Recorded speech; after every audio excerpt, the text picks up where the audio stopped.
Hi viewers welcome to our channel. ప్రస్తుతం మనతో పాటు భరద్వాజ్ గారు సీనియర్ జర్నలిస్ట్ ఉన్నారు. వారితో ఒకసారి మాట్లాడదాం. సార్ నమస్కారం. నమస్తే సార్, ఎన్టీఆర్ గారి దేవరా ట్రైలర్ రిలీజ్ అయినప్పటి నుంచి కూడా టీడీపీ హార్డ్ కోర్ ఫ్యాన్స్ నుంచి కాస్త నెగిటివ్ ట్రోల్స్, విమర్శలు అయితే వస్తున్నాయి సార్.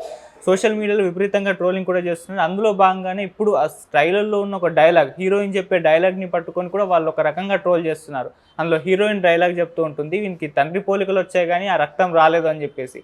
ఇప్పుడు ఆ డైలాగ్ని హార్డ్ కోర్ టీడీపీ ఫ్యాన్స్ ఏమని చెప్తున్నారంటే, ఈయనకి తాత పోలికలు వచ్చాయి కానీ ఆ బ్లడ్ రాలేదన్నట్టుగా వాళ్ళు ఈ రకంగా ట్రోల్ చేస్తున్నారు సార్.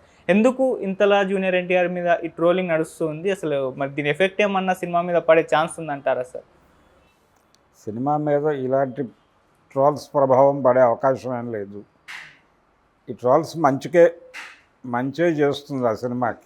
ఓకే, నెగిటివ్ చేస్తుందని నేనైతే అనుకోవడం లేదు. రెండోది, దీనిలో నిజాలు అనేది పక్కన పెట్టేస్తే ఆ సినిమాలో ఈ డైలాగ్ తర్వాత ఒక ఫెరోషియస్ డైలాగ్ ఒకటి ఉంటుంది. ఏది? ఆ కొడుకు క్యారెక్టర్కే. దాని నుంచి ఒక విషయం క్లియర్ చేశాడు ఆయన, కొరటాల శివ. ఈ క్యారెక్టర్ పిరికిగా కనిపించడం వెనకాల ఏముంది అనేది తెలుసుకోవాలంటే మా సినిమా చూడండి అని చెప్పదలుచుకున్నాడు ఆయన. ఓకే. సో చాలా ఉన్నాయి, బయటకు చెప్పని విషయాలు అనేకం ఉన్నాయి. అవన్నీ తెలుసుకోవడానికి ఈ సినిమాకి రండి మీరు అనేది ఆయన ట్రైలర్ ద్వారా చెప్పదలుచుకున్నాడు. అంతే తప్ప దీనికి ఈ డైలాగ్కి ఫిక్స్ అయిపోయిన వాడు అమాయకుడి కింద లెక్కేసుకోవాలి. అయితే ఈ డైలాగును వాడుకుంటున్నారు అని అనుకుంటే వాడుకోవచ్చు. వాడుకోవటానికి ఇప్పుడు ఆ రోజుల్లో బాలకృష్ణ గారు నా బ్లడ్ వేరు, నా బ్రీడ్ వేరు అని ఒక సినిమాలో డైలాగ్ ఉంటుంది. అది చాలా ట్రోల్ అయింది కదా, రకరకాలుగా. పాజిటివ్గాను ట్రోల్ అయింది, నెగిటివ్గాను ట్రోల్ అయింది. దాని మీద చాలా తీవ్రమైన ఆరోపణలు వచ్చినాయి. ఆ రోజున దాని మీద తీవ్రంగా విరుచుకుపడ్డ వాళ్ళతో ఇప్పుడు సయోధ్యలో ఉన్నారు వాళ్ళు రాజకీయంగా. మెగా అభిమానులతో ఇప్పుడు నందమూరి అభిమానులు కలిసిపోయినటువంటి ఒక రాజకీయ ఐక్య సంఘటన, కూటమి ప్రభుత్వం నడుస్తున్నటువంటి రోజుల్లో ఉన్నాం కదా. కాబట్టి ఇప్పుడు ఆ విషయాలన్నీ మాట్లాడకూడదు అంటే అలాగా జరిగిన ఫ్యాక్ట్ అది. సో అలా సినిమాలో డైలాగులు పట్టుకొచ్చి నిజ జీవితానికి అన్వయించి మాట్లాడేయటం అనేది, తెలుగుదేశం క్యాడర్ జూనియర్ ఎన్టీఆర్ మీద కామెంట్ చేయటం అనేది కొత్త ఏం కాదు. ఆయన ఎన్టీఆర్ హెల్త్ యూనివర్సిటీ పేరు మార్పు సందర్భంగా ఒక వ్యాఖ్య చేశాడు. ఈ యూనివర్సిటీ పేరులో ఎన్టీఆర్ పేరు తీసేయటం వలన ఆయన ఖ్యాతికి వచ్చిన ప్రమాదం లేదు. అలాగే ఎన్టీఆర్ పేరు తీసి వైఎస్ఆర్ పేరు పెట్టడం వలన వైఎస్ఆర్ కీర్తికి కొత్తగా తొడిగేవేమీ లేవు అని చెప్పాడు ఆయన. అది మంచి స్టేట్మెంటే. యథాతథ స్థితి మెయింటైన్ చేసుంటే బాగుండేది. అనవసరంగా లేనిపోని వివాదం కొని తెచ్చుకున్నావు మిస్టర్ వైఎస్ రాజశేఖర రెడ్డి కొడుక జగన్మోహన్ రెడ్డి అని చెప్పాడు ఆయన.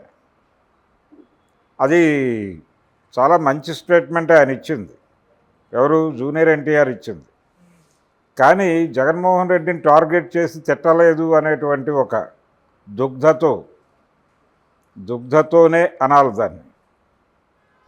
ఎన్టీఆర్ని టార్గెట్ చేస్తూ బహిరంగంగా మైకుల ముందుకు వచ్చి టీడీపీ క్యాడర్ ఎగబడి అతన్ని తిట్టినటువంటి వీడియోలు ఇప్పటికీ యూట్యూబ్లో కలవు. అంటే పార్టీ నాయకత్వం అనుమతి లేకుండా వాళ్ళు వచ్చి తిట్టే అవకాశం లేదు. అలా చాలా సందర్భాల్లో టీడీపీ నుంచి ఎన్టీఆర్ మీద దాడి చేసిన సంఘటనలు అనేకం ఉన్నాయి, ఒకటి కాదు. అంటే వాళ్ళ ఉద్దేశం ఏంటంటే, అతను పార్టీ అనుయాయిగా ఉంటూ రెగ్యులర్గా పార్టీ ఆఫీస్కి వచ్చి ఈరోజు నా యాక్టివిటీ ఏమిటో చెప్పండి అని ఒక ఒబీడియంట్ స్టూడెంట్ లాగా బిహేవ్ చేయాలి అన్న ఉద్దేశం ఉంటే ఉండొచ్చు. అలా బిహేవ్ చేయాల్సినటువంటి అవసరం అతనికి ఉండకపోవచ్చు. వాటి మధ్య క్లాష్ ఉంది, ఆ గొడవ జరుగుతోంది. అందుకనే వాళ్ళు పార్టీ కార్యక్రమాలని, కుటుంబ కార్యక్రమాలని అవాయిడ్ చేస్తూ ఎప్పుడైనా అవసరమైతే తమ స్పందనని తెలియజేస్తూ అలా లాగించేస్తున్నారు. ఇప్పుడు మన మోక్షజ్ఞ గారి ఎంట్రీ సందర్భంగా వాళ్ళిద్దరూ ట్వీట్ చేశారు కదా, తాతగారి ఆశీర్వాదం నీకు పుష్కలంగా ఉంటుంది, నువ్వు పెద్ద హీరో అవుతావు అని. కాబట్టి ఆ మేరకే ఉంటున్నారు వాళ్ళు. ఇది ఈ ప్రయత్నం చేసినప్పటికీ ఆ సినిమాని వీళ్ళు నష్టపరిచేది ఏమి ఉండదు. ఇది కొత్తగా ఒక క్యూరియాసిటీని యాడ్ చేస్తుంది తప్ప ఆ సినిమాకి హామ్ చేసే పరిస్థితి ఏం లేదు. అది దాని గొడవ వేరు, దాని మార్కెట్ స్ట్రాటజీ వేరు. అతను సోలోగా చేస్తున్నటువంటి 6 సంవత్సరాల తర్వాత సోలోగా చేస్తున్న సినిమా ఇది. ఆయనే చెప్పుకున్నాడు, నాకు కొంచెం ఇబ్బందిగా ఉంది, 6 సంవత్సరాల తర్వాత వస్తున్నాను అని. సో ఈ 6 సంవత్సరాల వెయిటింగ్ వర్కౌట్ అవుతుంది. ఆ సినిమా మీద ఎటువంటి అతి అంచనాలు లేకుండానే వాళ్ళు నెమ్మదిగా ప్రచారం చేసుకుంటున్నారు. అతి అంచనాలు ఏర్పడితే సినిమాకి ప్రమాదంగా పరిణమిస్తాయి అవి అనేటువంటి భయం ఉంది వాళ్ళకి. అందుకని వాళ్ళు కొంచెం లో ప్రొఫైల్లోనే పెడుతున్నారు. కొరటాల శివ మొన్న బాంబే ఈవెంట్లో మాట్లాడిన పద్ధతి చూస్తే అర్థమవుతుంది ఎంత లో ప్రొఫైల్లో వెళ్ళాలనుకుంటున్నారు అనేది. సినిమా సక్సెస్ మాత్రమే మాట్లాడాలి, మనం మాట్లాడటం కాదు, మనం మాట్లాడి సినిమా విజయాన్ని ఇబ్బంది పెట్టొద్దు అన్న టోన్లోనే వ్యవహరిస్తున్నారు. అది వర్కౌట్ అయ్యేలా కనిపిస్తోంది. సో సినిమా సక్సెస్సే వీటన్నిటికీ సమాధానం చెప్తుంది. ఒకవేళ సినిమాలో కంటెంట్ లేకపోతే జనం ఎలాగూ చూడరు. సినిమాలో కంటెంట్ ఉంటే వీళ్ళు ట్రాల్ చేసినా ఏం చేసినా చూస్తారు. ఓకే, అంటే ఆ మేరకు అతనికి ఒక పునాది ఉంది, ఆ హీరోకి ఒక పునాది ఉంది. ఏది ఎన్టీఆర్ మనవడికి ఒక పునాది ఉంది. ఆ పునాది మీద సినిమా పాస్ అవుతుంది. ఇక్కడ క్లైమింగ్ రాజకీయాలు ఇవి. ఇప్పుడు ఎన్టీఆర్ వారసులు ఎవరు అనేది క్లైమ్ చేసుకునే కార్యక్రమంలో భాగంగా రకరకాల ఇవి జరుగుతూ ఉంటాయి. అతను సీరియస్గా అంటే ఎన్టీఆర్ అంటే సీనియర్ ఎన్టీఆర్ ఆయన్ని ఒక ఇంటర్వ్యూలో అడిగారు, అది మీ రాజకీయ రంగంలోనూ సినిమా రంగంలోనూ మీ లెగసీని కొనసాగించే వాళ్ళు ఎవరు అని. హిందూ అనే ఒక దినపత్రిక చేసినటువంటి ఇంటర్వ్యూలో దొర్లినటువంటి ప్రశ్న ఇది. ఓకే, ఆయన చాలా స్పష్టంగా ఎవరూ లేరు అని చెప్పాడు. బాలకృష్ణ నటవారసుడు కదా అంటే నటవారసుడే అన్నాడు.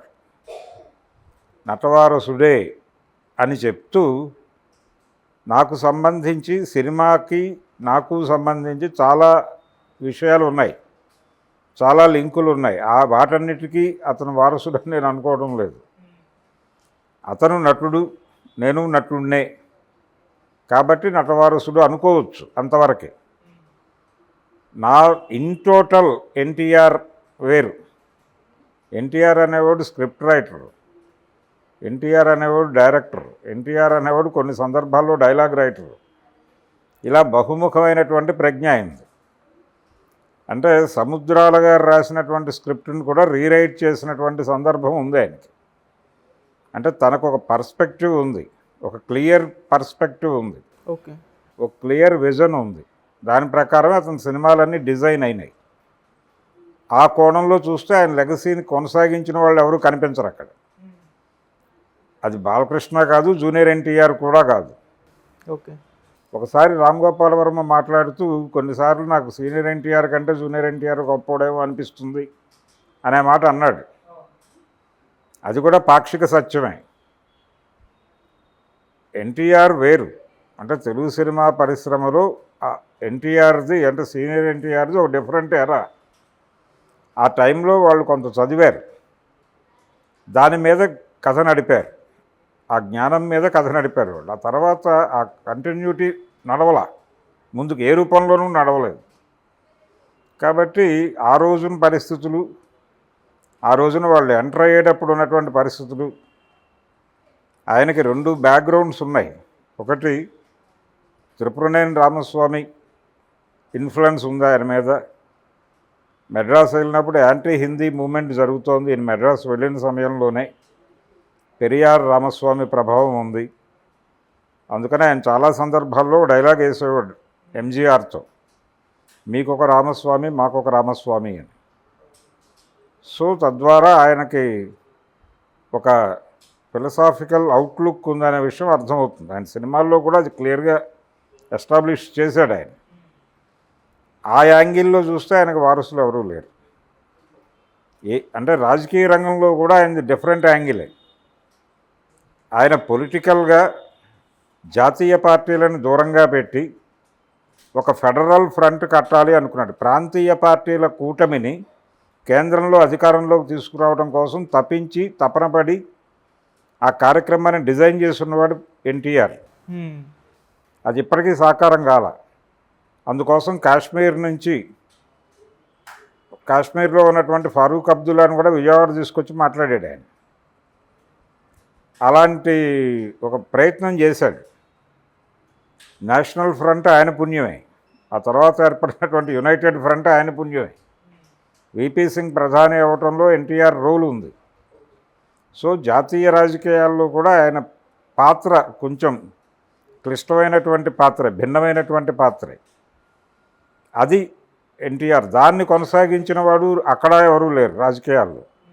సో ఆయన ఆ రోజు ఇంటర్వ్యూలో చెప్పింది, సినిమాల్లోనూ రాజకీయాల్లోనూ ఆయన లెగసీని కొనసాగించిన వారు ఎవరూ లేరు.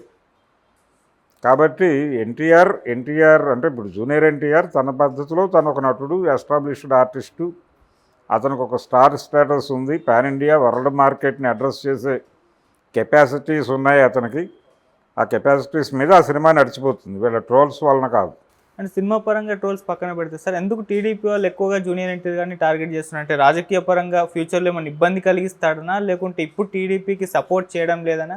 ఎందుకు, ఏ రీజన్ తోటి టార్గెట్ చేస్తున్నారు అనుకోవచ్చు? రకరకాల కోణాలు ఉన్నాయి దీనిలో. లక్ష్మీపార్వతిని ఎందుకు టార్గెట్ చేశారు ఆ రోజున అంటే, ఒక విషయం పట్టుకొస్తారు వాళ్ళు.